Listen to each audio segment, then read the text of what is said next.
Om Purnamadaha Purnamidam Purnat Purnamudachyate Purnasya Purnamadaya Purnamevavashishyate.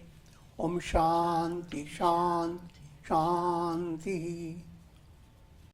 Om Brahmanandam Param Sukhadam Kevalam Jnana Murtim Dvandvatitam Gagan Sadrisham Tatvamasyadi Lakshyam Ekam Nityam Vimalamachalam Sarvadhi Sakshi Bhutam Bhavatitam Trigunarahitam Sadgurum Tam Namami. Om. Adorations to Sadguru, who is Brahman, the giver of supreme bliss, embodiment of pure consciousness, one without a second, vast as the ether, infinite, eternal, beyond the three gunas and their modifications, the supreme preceptor. Yoga Vasishtha Utpatti Prakarana, Section 6. Shri Vasishtha Uvacha Asya Devadidevasya Parasya Paramatmana Jnanadeva Parasiddhi Natvanushta Na Dukkhata. This self, the God of gods, is attained by knowledge alone. Knowledge doesn't mean intellectual knowledge. Knowledge is intuitional knowledge. Intellectual knowledge that souls experience due to ignorance. That knowledge is based on mental projections. And all that knowledge is illusory. When projections are negated, then that's called the knowledge, jnana, that enables the soul to become liberated, moksha. Try to understand these are subtle points that continue to be a difficult matter for masses, even for aspirants. And I have explained by two terms, bhava pratyaya and pratyaya bhava. All your experiences are based on mental projections. Mind is projecting. Whether you are thinking of God, thinking of the world, you are thinking of good qualities, thinking of negative qualities. When you are practicing all types of sadhana, how many days have I practiced? How many years I have been in yoga? Should I have switched to Kundalini yoga?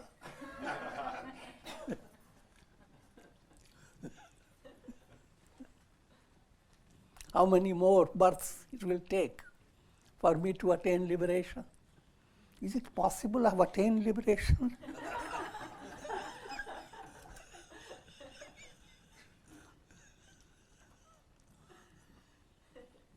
I'm just giving some simple point. And then think of all that comes in the mind of the masses. History, geography, stars, what's going to happen?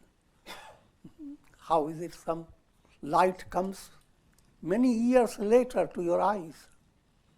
You look at it and the star is there, but it is not there.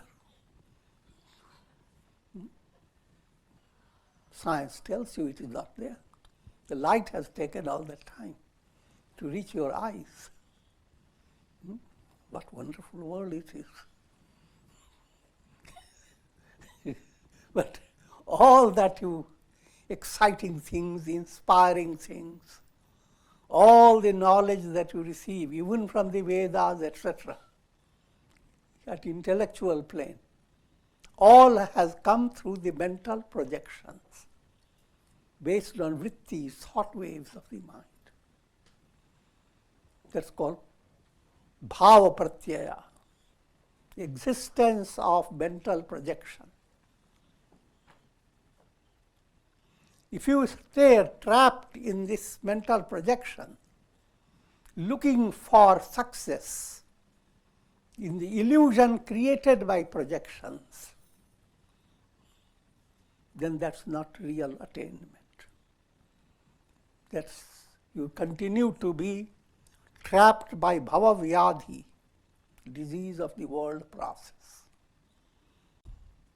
For attaining liberation, this whole projection must move away. The process of negating the projection starts through the mind itself. Within your own mind develops that subtle aspiration and a knowledge that all that mind is building up is not reality. Just like even in dreams, suddenly you come to realize all you are experiencing in your dream is not, you are dreaming. See, sometimes people have that rare experience that even while being in dream, going through difficult situations, and suddenly it dawns that I shouldn't be so troubled. It's a dream. I have to just kick the dream, wake up.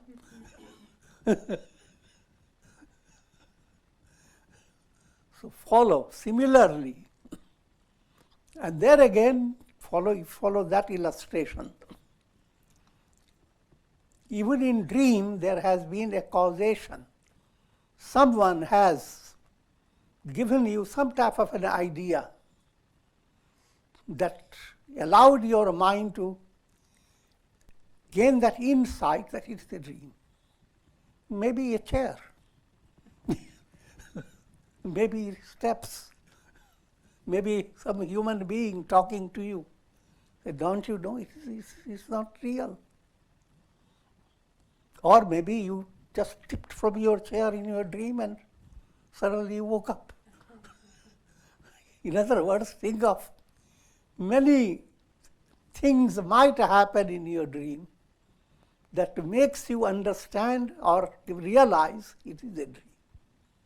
So what made you realize it is a dream was itself within the dream process. So that is called Vidya movement. For whatever you learn, etc., is in the realm of Maya. And all your learning, etc., goes through your mental process. And they are in the form of projections. But what I am leading you to understand, when you realize all this mental projection is transcended. Realization doesn't put your mind into a problem. Am I realized? Am I not realized? In the same way, the sun shines. And if you have some difficulty in your eyes and suddenly you behold the rising sun, the question doesn't arise in your mind, am I looking at the sun or am I looking at a glowworm?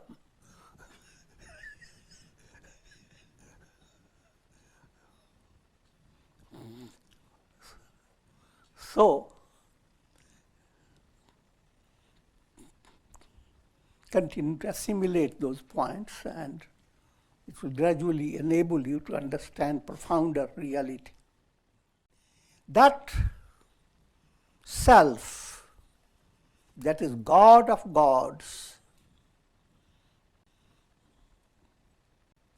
that God, the ultimate, the supreme self, cannot be realized led by karmas.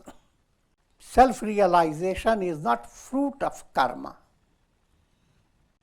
Every achievement in the world is backed up by karmic process. How much effort you have put in. And as a result of all your effort, brick by brick, you have brought the whole palace. So, same way you start thinking of self-realization. Violate the foundation. How long will it take? Because self-realization, karma process is bringing you something that you didn't have before. You have to understand that point. Karma process, say for example, each day as passes by, you have gone 1 day older, maybe 2 days older. And you cannot go backward. In karma movement, there is a called movement of becoming. You are always becoming something that you were not before. And that's the way the whole world processes. A second before how things were cannot repeat exactly. Every moment you are facing a change. If all other changes you are not understood, just add to your age. 1 second older. I'm joking, but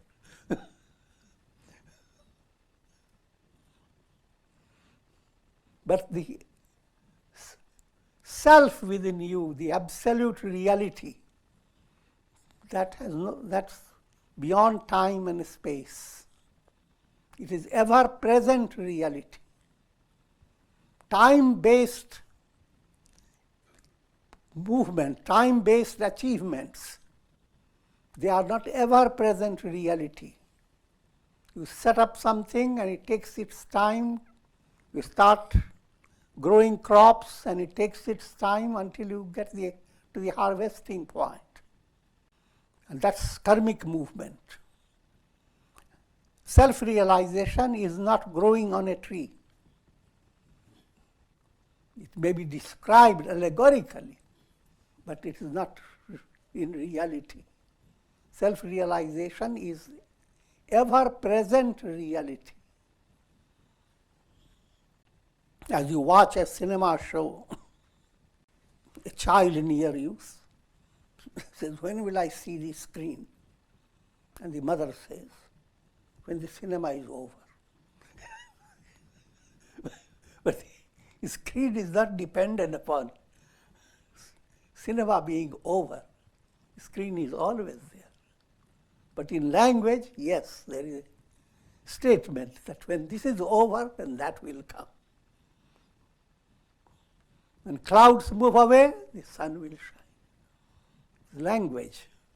The sun is always shining. Cloud has nothing to do with it.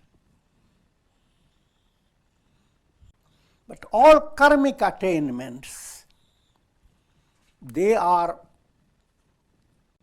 changes in the world of time and space. And those changes, they play their own part. They are your worldly reality. And that type of reality is not the truth. All karmic results are called kritrim, artificial, literally implying it's artificial, it is not natural. The self is not artificial. It's absolutely natural. And therefore, as you are moving towards self-realization, divine qualities begin to develop in your personality. In language, you say you cultivate divine qualities. But reality is, you simply remove impurities. And divine qualities are radiations of the self. You don't cultivate them. They grow, they begin to shine. But as they shine, to your mind allegorically, I am cultivating the virtue. I've been practicing non-violence and I'm succeeding in it. And there is no harm in that. We have to understand different levels of reality. Na yesha dure na bhyashe na labhyo vishame na cha. That Paramatma is not at a far distance. This is not close to you either. It is not easily attainable, nor it is attainable by intense effort. So whatever language you use, you are using through your mind according to mental concept. Just like any project has come and your mind says, will it take 2 years to do it? Will it take a month? No matter whether you are thinking of a month or 2 years, you are thinking of fruit of karma.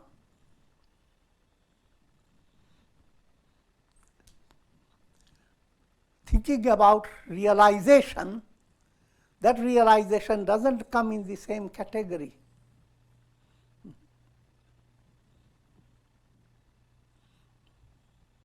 So therefore, if you develop the idea that God is far away from me, that's wrong.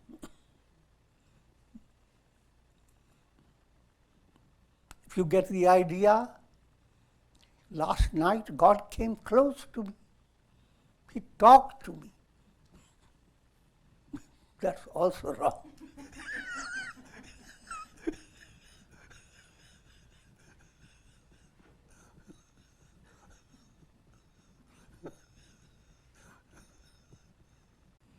God doesn't have to come and go. God is the absolute reality. Projections go on creating cinema show. The screen doesn't come and go. Screen is always there. From projection point of view, your mind judges.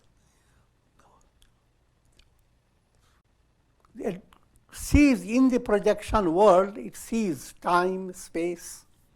Someone is seated in one chair and 10 feet away there is another person seated in another chair. But a cat comes very close to the one. So you develop in your mind, cat is closer, that person is at a distance. That concept cannot be adopted towards God.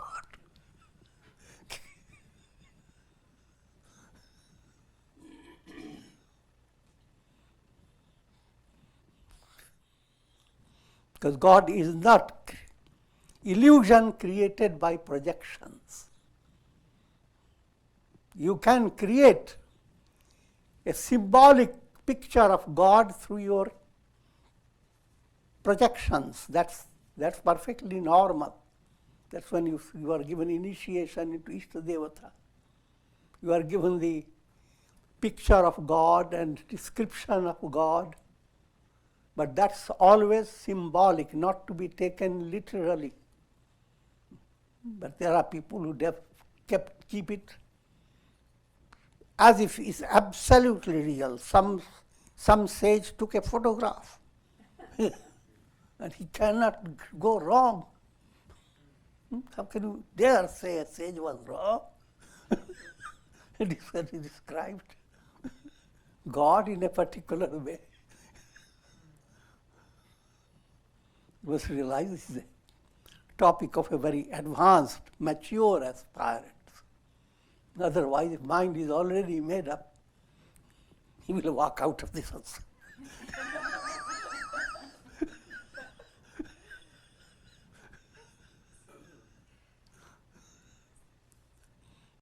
God is not in an inaccessible region. Whenever anything of great value, the mind begins to look for, is it accessible? There's a golden treasure. Now, it's a wonderful idea, wonderful news. But is it easily accessible or is it difficult to get? And you can have both possibilities. But both concepts do not apply with God. Because God is not a treasure. Neither God God can be attained easily nor by difficulty. The mind that is thinking in the terms of easy or difficult, it is the mind that obstructs the view.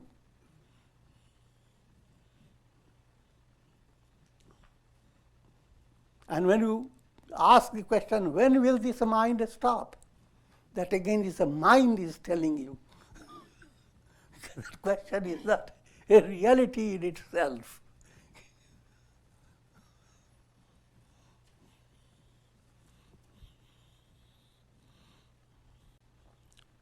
Now, simple illustration. Vismrit Swarnahar. You have a golden necklace and you got it with a great good luck. Probably you won a big lottery or whatever, and you got a golden necklace. And you are coming to show to your people what you have gained. But a little dementia sets in your mind.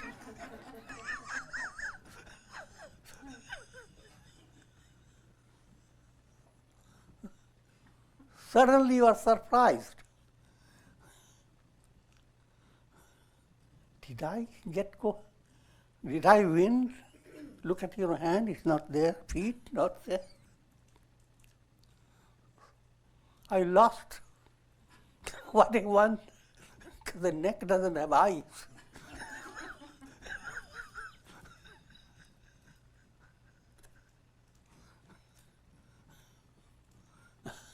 And your heart begins to beat. Your eyes begin to cry. People say, what has happened? What calamity has happened?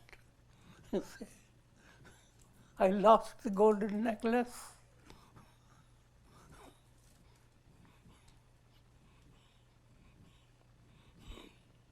Cutting the story short, a jnani, a knower, a guru comes and says, you didn't lose it, it's right there.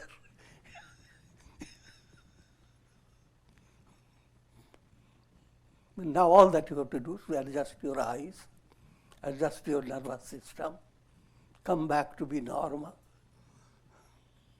be nirmal, be purified. Then you can handle the idea, the revelation, that what you are grieving for is there. All your grieving is worthless. Ashocyanam vashochasvam. You're grieving for things not worth grieving for. So it is this recollection that leads you to liberation. But recollection under control. You have to understand recollection not like objects that you forget and you remember. That's only an illustration. But it's the mystic memory called smriti. When obstacles move away, there is a mystical revelation. I am that. I have never been in this state of bondage. The sun doesn't have that type of problem. Reflected suns are always crying, why should I be in this pot? Why should I be in that pot? Sun has no problem. It never entered into any pot.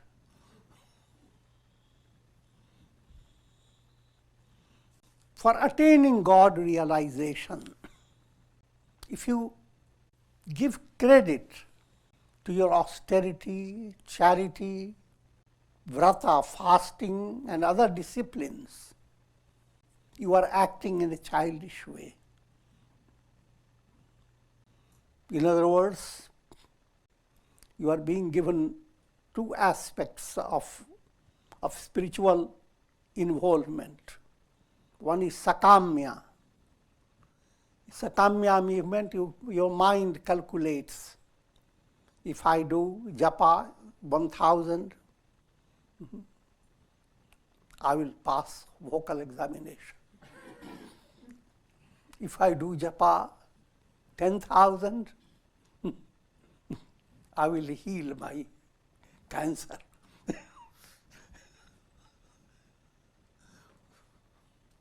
And while I'm saying that, I'm not underestimating the power of mantra. All that can be possible because based on your faith, mantra has its own power. But the same doesn't apply to self-realization. If I increase my mantra for 1,000 to 1,000,000 and a little more, I will attain self-realization. That doesn't happen. Because self-realization is not a result of meritorious karma. Self-realization is a revelation. Self-realization is not created by your karma. Everything you get in your life is created by your karma. But self-realization is not created. It is always ever-present reality. Your whole movement is to remove 3 obstacles: mala, vikshepa, and avarana. Mala is gross impurities, vikshepa is distractions, avarana is called ignorance. How can that self be realized?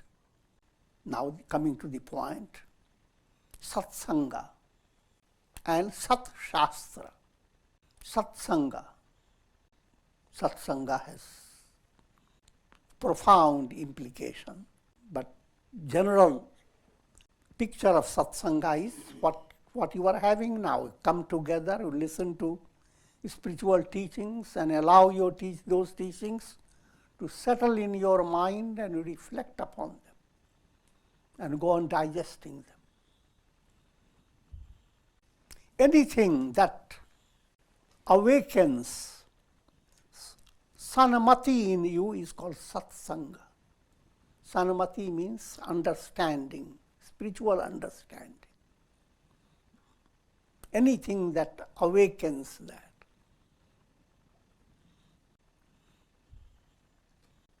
And that again becomes your choice when you understand the importance of good association.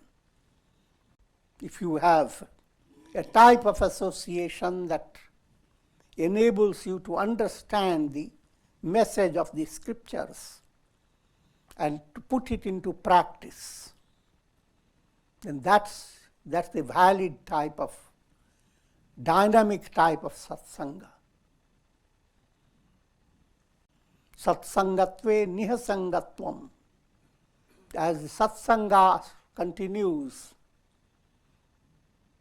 you begin to discover that you are not dependent upon the world. The whole world is fashioned by God's will.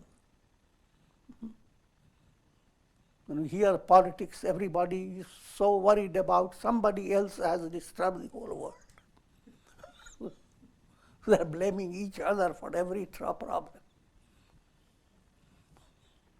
I'm just giving a simple illustration. I'm not going against the practical reality. Satsanga in brief, a dynamic satsanga is greater than going to all pilgrimage centers, greater than many acts of charity, etc. Now, satsanga enables you to study scriptures, swadhyaya. The study term implies understanding the teaching and putting the teaching into practice. If you simply study them and keep them as intellectual information, put in your Google file, that's not the purpose of satsanga. Abhyasa implies putting what you learn from satsanga into practice. And in that direction, we have a saying, an ounce of practice is better than tons of theory.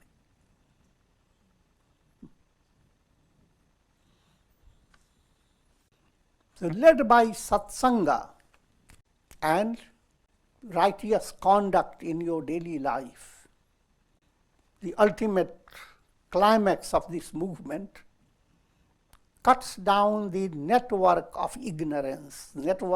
Ignorance has like a spider's web. Ignorance is not a simple matter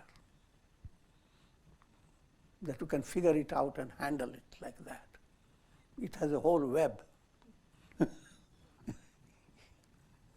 First, to understand, when we talk of ignorance, we talk of avidya, asmita, egoism, raga, attachment, dvesha, hatred, abhinivesha, fear of death. All these are the networks of ignorance. Mind holding on to fear, mind holding on to attachment and hatred, holding on to ego. If that is so, these are the traps created by your ignorance. And satsanga enables you to break that trap. Karma becomes karma yoga, and you remove the trap of mala, gross impurities. Your feelings turn into feeling and willing process of your mind, they turn to bhakti and dhyana. And thereby you remove distractions of your mind and create positive vasanas. And ultimately, tattva gyan develops, knowledge of the self, intuitional knowledge. And it is tattva gyan that's the central purpose of all scriptures. You may have everything else achieved, but if tattva gyan is not in your focus and somehow moving away from tattva gyan, then all your attainment does not put an end to the cycle of birth and death. And if you are moving in the cycle of birth and death, you cannot enjoy liberation. So in other words, liberation is not a result of your karmas. It is a result of profound and mature understanding. Sri Rama asks, O Guruvar, the best of gurus, by attaining self-realization, one becomes free of the cycle of birth and death. But what is the method for attaining self-realization? Should we involve ourselves in most difficult austerities and go through most intricate practices? That's what the mind sees. Rama is imitating the mass mentality and asking the question.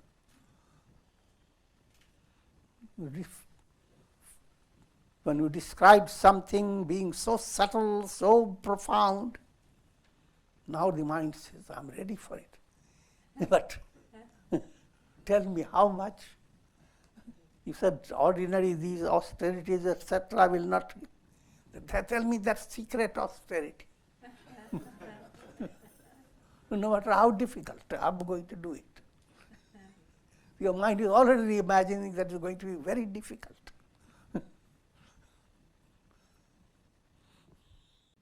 Sri Vasishtha said, self-effort directed towards listening, reflection, meditation,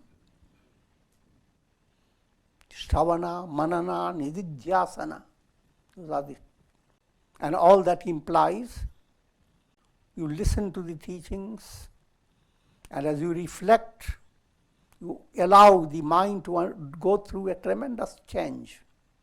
A big change occurs in your feelings as well. It's this type of self-effort that brings about blossoming of Viveka Buddhi. Viveka Buddhi is your understanding. Understanding that gives a clear revelation of the truth.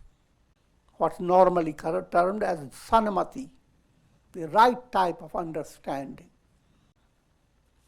So it is that form of practice. Say, for example, one person comes, satsanga is very important, so I will come to satsanga and I will count my period of time. And you go on coming to satsanga only to count how long you have been in satsanga, not what you have heard.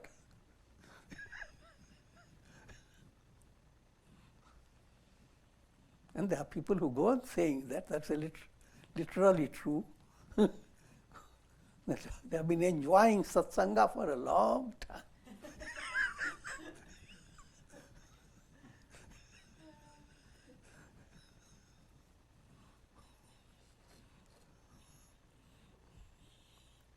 So, the effectiveness of satsanga is not how long you are listening, but having listened to, how much you are digesting what you have listened. And as you begin to digest, as it were, speaking allegorical language, how much can you put it in your daily life? All that requires immense patience, but that's the only way you have to go.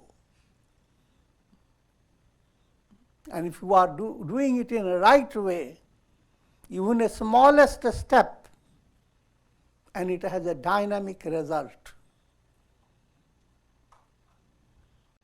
But if you are going in a wrong way, you can have immense effort, but with little or no result.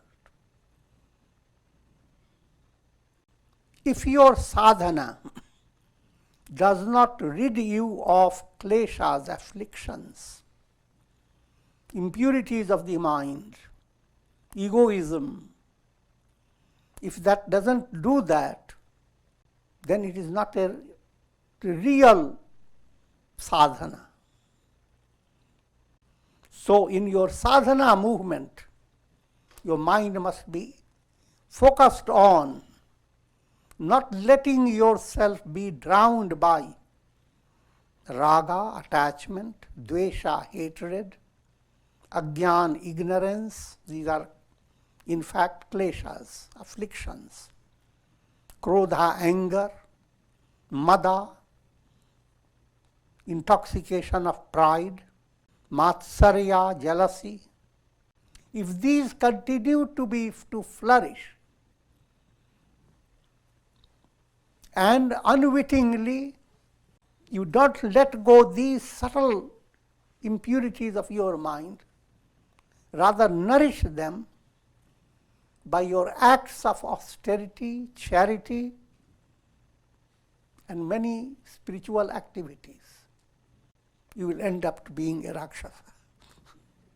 That's why all the demons are described to have practiced a lot of austerity.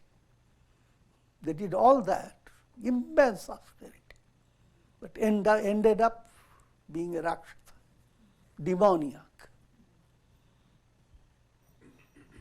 Because in their action, in all their charity, etc., one thing was not focused. They were not focused on removing egoism.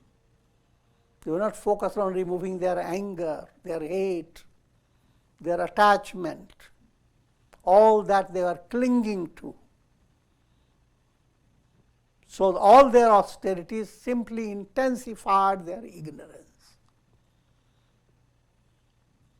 Therefore, proper guidance has to be there, and a narrow-minded movement in spirituality ends up in a totally demoniac manner. And the world is full of illustrations. O Rama, by adopting self-effort, effort to realize the self, that's called self-effort. You should direct your attention to attaining the sovereign remedy for the disease of the world process. And that remedy is liberation, moksha. By study of scriptures, by good association, by listening, reflection, and meditation, by developing divine qualities, all this is targeted towards removing the disease of the world process. That's called bhava vyadhi. Until this disease is remedied, you are not swasth, you are not healthy. The doctors may not like it, but that's the definition of health.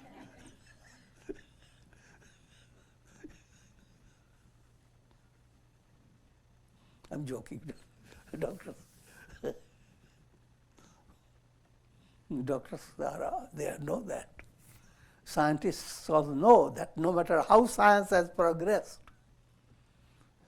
it can never say that this is the ultimate progress. Similarly, in medical science, no matter how much you have progressed, you know that there is a big area open. But what I'm implying, that the popular concept, you go to a doctor and checks you all over, X-ray and all that, says you are very healthy. But go to a spiritual evaluation.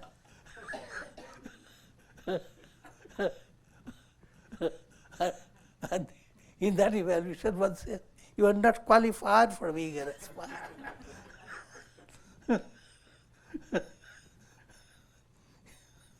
You are subject to bhava vyadhi, disease of the world process.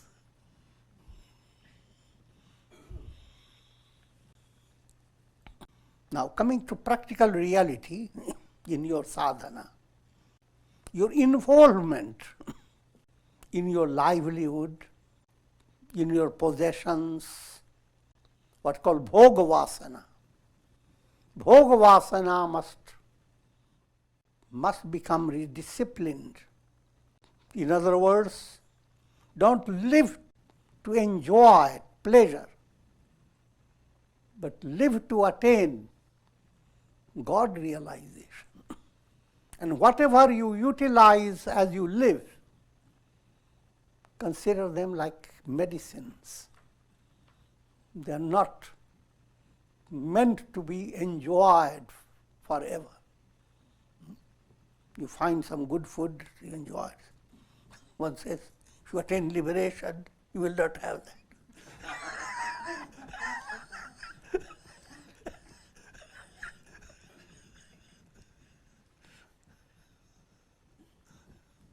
So, there's a simple illustration of bhoga vasana. That type of bhoga vasana must move away. It doesn't matter how much you own, how many things you possess, what type of role you play.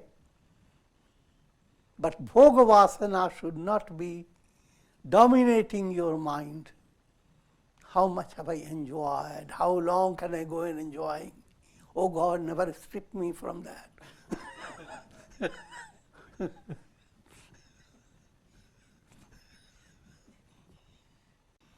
So that's one point. And exercise now your purushartha. Purushartha means all things that allow you to progress. And I will direct your attention to Uttarayana. Gita presents it in a very allegorical way. Agnir Jyotiraha Shukla Shanamasha Uttarayanam. In one sentence, the whole thing has been given in a profound way. And that is, first Agni, fire. Allow fire to develop. Don't stay cool like those bears in the polar region. That fire means vairagya, dispassion.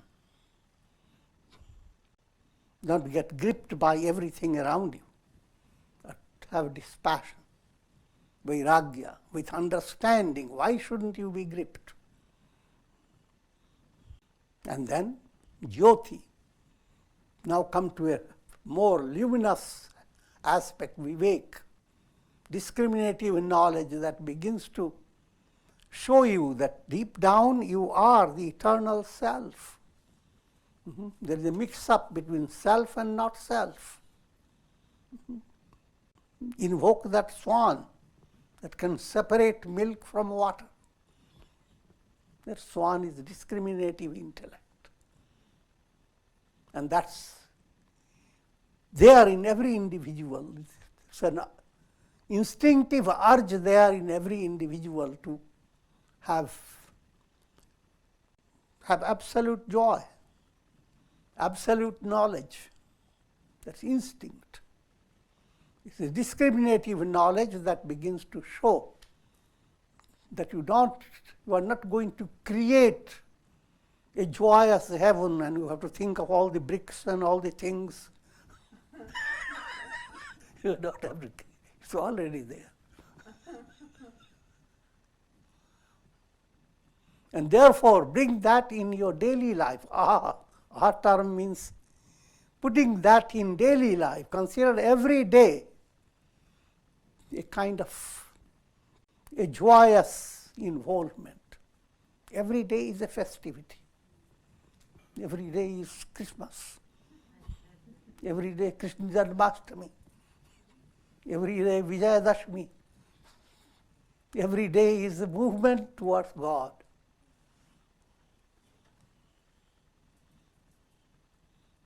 Don't go on waiting. Oh, on Ekadashi day I will sing more of bhajans.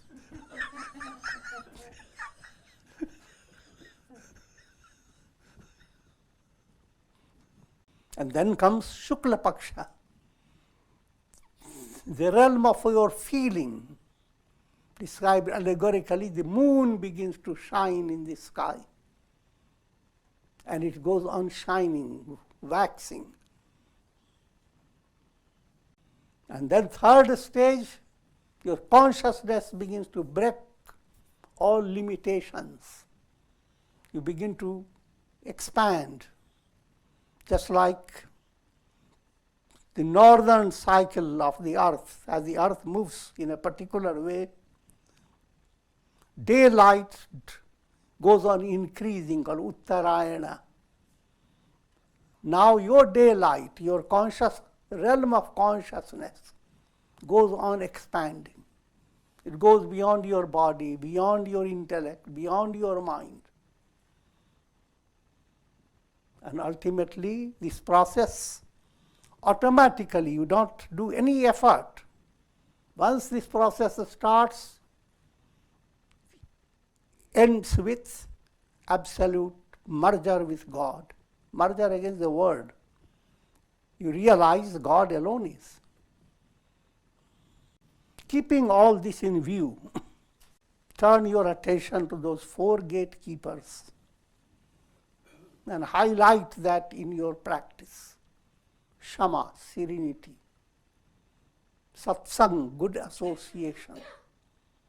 Santosh, allow your mind to have a joyous sense of satisfaction, not passive satisfaction.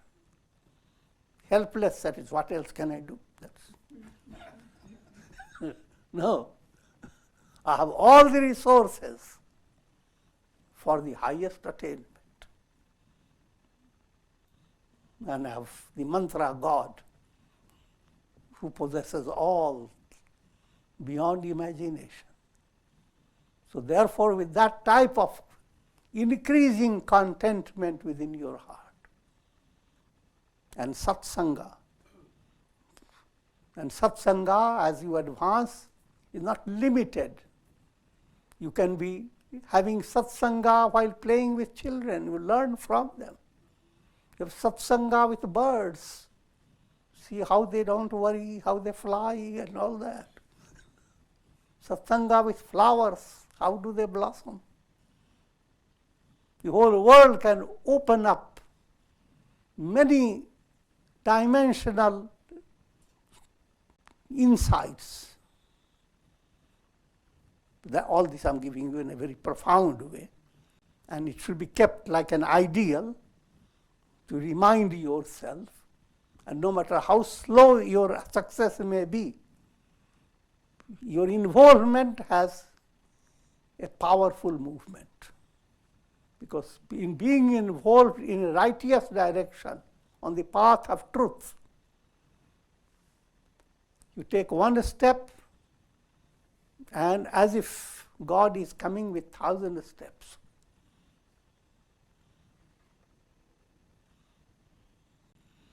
And with this I'm going to conclude.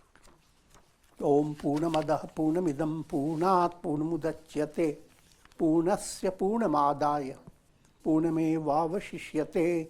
Om Shanti Shanti Shanti.